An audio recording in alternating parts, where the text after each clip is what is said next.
Alright, out with the old, in with the new. Saying goodbye to the 5090E Johndeer. Getting ready to trade it.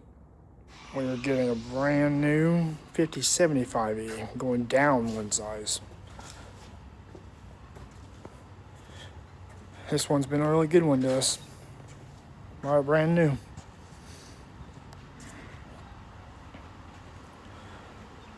Got the backup camera, 2 cameras on top of the cab.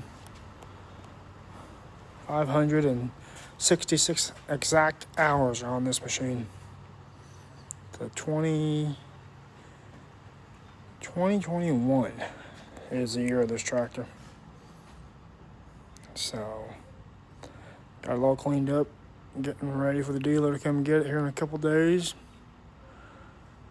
and switch us out, which will be nice because we are ready to go mowing as soon as the new tractor gets here.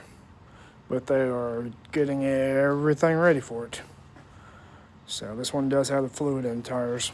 So it's all cleaned up. Got the monitor right there for the camera.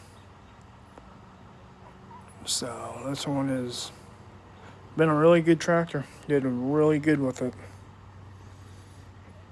It did us very good, so. A new one is on its way.